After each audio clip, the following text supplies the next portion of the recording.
We live in a time now where most people don't have access to horses, but less than a century ago, we depended on horses for everything. For farming, for transportation. I think that codependence and that love for one another is baked into our DNA. That connection really comes to life at a racetrack. Come on, KK!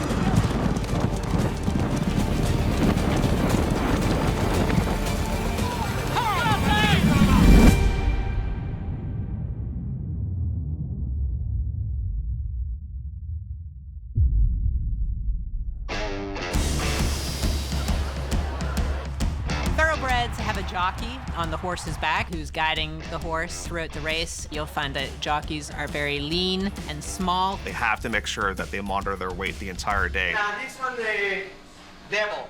Nobody want to step on here. But you have to stay healthy because these are 1,000-pound animals. These horses on the thoroughbred side are going speeds of 35 miles per hour. Everything that's done in preparation for them is to get them to be the best athlete they can be. And it's the only sport I can think of where an ambulance chases you the entire way. And if you're not sharp, bad things could happen. I mean, we're not talking motorcycles. You're sitting on an animal. It has a mind of its own. Like MJ, Michael Jordan, they got their own shoes too. Thoroughbred racing definitely has a bit more glitz and glamour, and it is called the sport of kings. There is a real romance and poetry in the sport. On the thoroughbred side, you might have 12 races. I call them different plays. There's different acts. You have different characters in each play. I often wish people could watch a 2-minute race and somehow see everything that went on in the background to make that 2-minute race happen.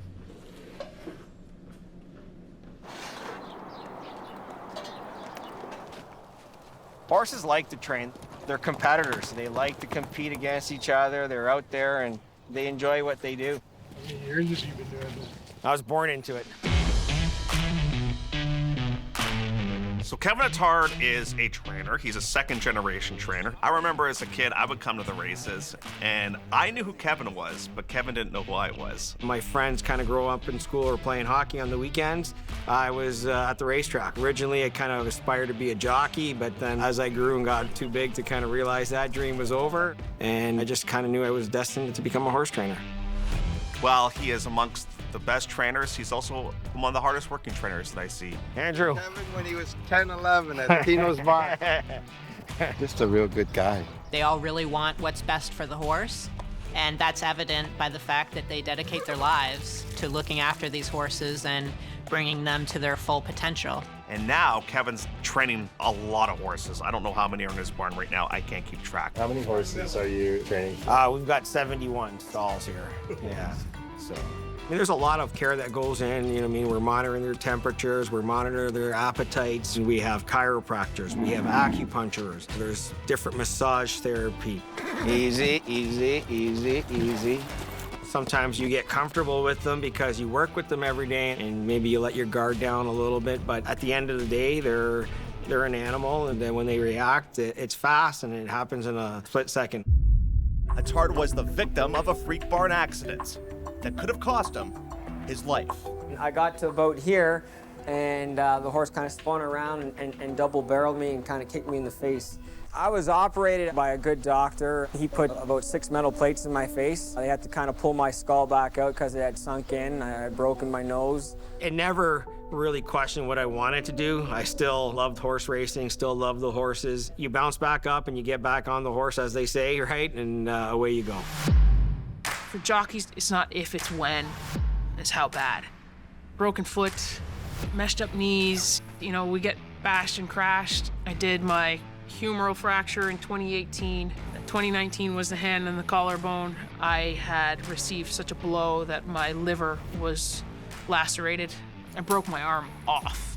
I mean, all that was holding on was the muscle and the skin. I have a 5.5-inch plate and 13 screws holding this shoulder back together again. You see her, she's got scars, she's got pins in her, and yet she keeps bouncing back. They used to call me Big Bad Serious Emma. I think Emma's a bit of an adrenaline junkie. She loves to compete, and she loves to prove people wrong. Told me I needed to learn how to do my hair, and when I was going to school because I couldn't wear a baseball hat. She says, "You're not going to get a job where you can wear a baseball hat all the time." She was wrong. Emma Jane Wilson will win the Bell Canadian Stakes. I always wanted to be a jockey. It was always the dream. I always come to the races as a kid, you know. What do you want to be when you grow up? I'm going to be a jockey. There's high school football. There's college football. You know, you go to the pros. There's no high school jockey. There's no college racing. You dive in. If you're around racehorses, you give them you're going. And it's full tilt. Let's just say the first one I got on, that's what I did. And it was one of the most amazing experiences of my life because I didn't know I wasn't supposed to be going that fast. I'm gonna do this and I'm gonna set my path and I'm gonna go where the horses go. And I'm gonna learn and I'm gonna be prepared for when I come back to the track so that I'm ready to be a competitor.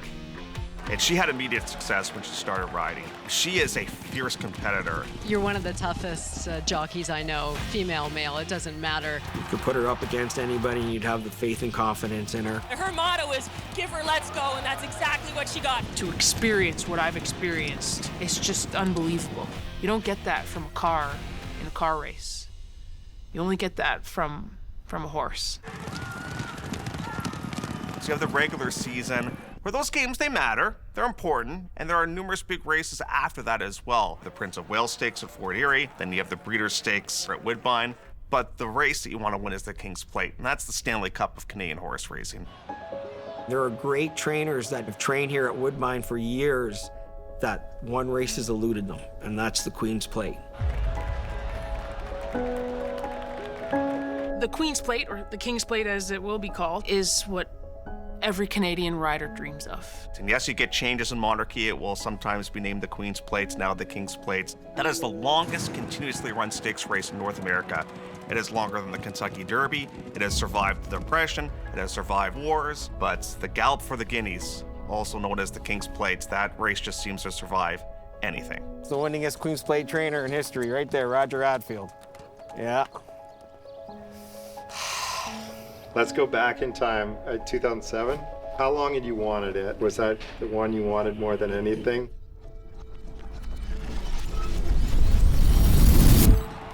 You know, if you're Canadian and are directly involved in a Queen's Plate started this afternoon, this is like the 7th game of the Stanley Cup final. You've dreamt about it all your life, and now it's here. Leading up to that Queen's Plate in 2007 with Alessandro, we've got a legit Queen's Plate horse. Alejandro was one that would, you know, kind of cruise steady on the lead, and he had a big galloping stride. My agent came to me and he says, "We're gonna ride this horse. His name's Mike Fox." Brings us to the number 9, Mike Fox. Emma Jane Wilson is the rider. And I remember they were concerned that little old me wasn't gonna be able to manage big old Mike Fox. And I'd have to say, Jeff, this one's losing it just a bit here now. Mike Fox was 15-1 morning line, but I knew going in I had a pretty good chance. At the end of the day, you can think and plan everything out, but as soon as that gate opens, things can change in a blink of an eye. They're off in the Queen's Plate. Mike Fox broke alertly from the extreme outside. Alessandro showing early speed. I remember watching Mike Fox. He seems to be backing out. Emma's under a drive, and the horse doesn't seem to be getting any traction. Alessandro's still leading them. Is Alessandro at the quarter pole. Jigs causes on the outside of Alessandro at the top of the stretch. And it's Alessandro asked for everything he has. And I was gaining on the favorite. Wow, I could be second. Mike Fox in a 3rd position, and Kudos is 4th. Alessandro, Mike Fox is coming hard on the outside. Alessandro and Mike Fox on the outside. Mike Fox got it, and Emma Jane Wilson becomes the first female jockey to win the Queen's Plate in 148 years, and she does it with a masterful ride.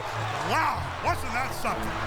And it felt like somebody just ripped the heart out of me. I know I had it though. He was moving so strong coming to the wire, and yeah!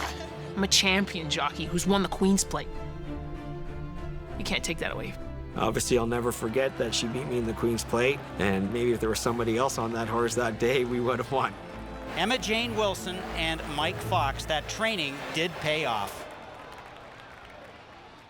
Unfortunately, when you're thinking of the Queen's Plate, you're not sure, are you going to be in this position again? You team up with the best, and hopefully you get the best on the racetrack. You want to be able to have that confidence in them to get that horse to the wire first.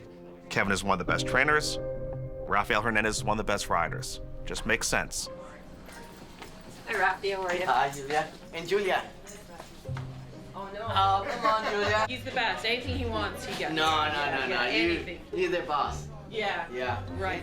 So here, you come in the jockey's room. Here, you got your shower. Stop it! A lot of people here lose their weight to get ready for the race.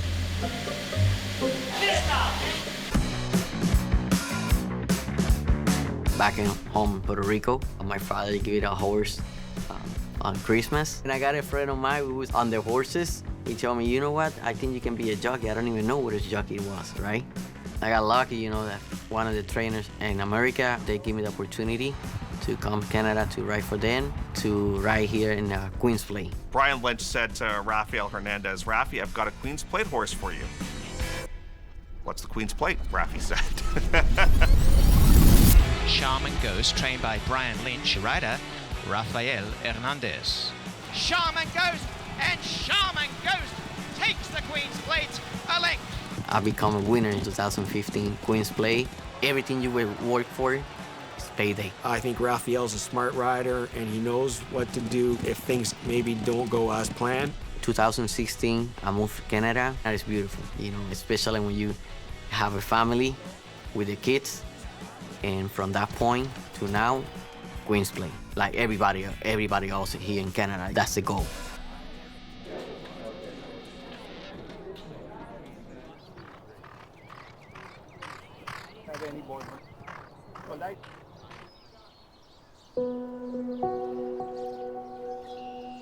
There were a lot of dry years in between, no doubt about it. Obviously, 2007 is the first the closest opportunity, and then there were years where we didn't have anything.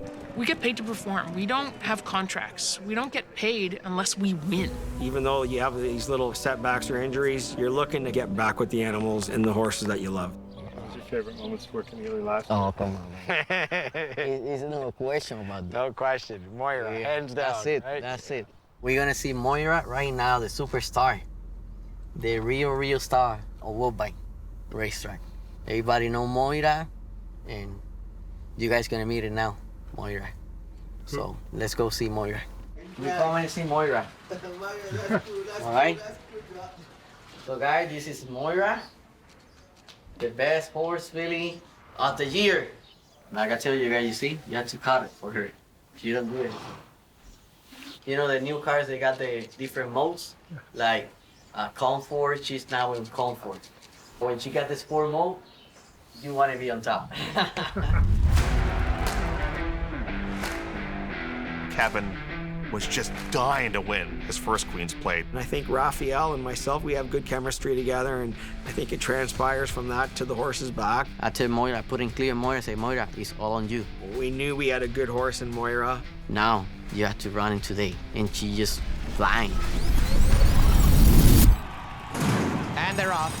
And here comes the filly, Moira, and she's exploding down the outside, and in the blink of an eye has raced to the front, and it's Moira out in a lead 2 lengths, racing home his Hall of Dreams down the outside. But the mighty filly has devastated them, and the 163rd Queen's Plate is a big win for Moira. She is stunning, wins 6 lengths. Just a great horse. You know, kind of chokes up a little bit. You know, my first Queen's Plate winner. I knew she was a special horse. Filly beat the boys in track record time. The fact that he won it, and he set a track record in the process, no horse had ever gone as fast as Moira did. Get my first Queen's Plate when I'm living in Canada, and first Queen's Plate for Kevin Nathalie. Something I've thrived to do since I've been a kid, but it's all worth it in the end. Once you got that rush and what it feels like to win, you want to have it on a consistent basis. We were able to win it last season, and we're looking to come back now and win the King's Plate this year. I would like to have a Queen's Plate and a King's Plate. The last Queen Plate and the first King Plate, back to back. I tell you right now, I can feel it again. We're heading to Western Fair Raceway in the Camelot Classic. One of the biggest half-mile races in North America.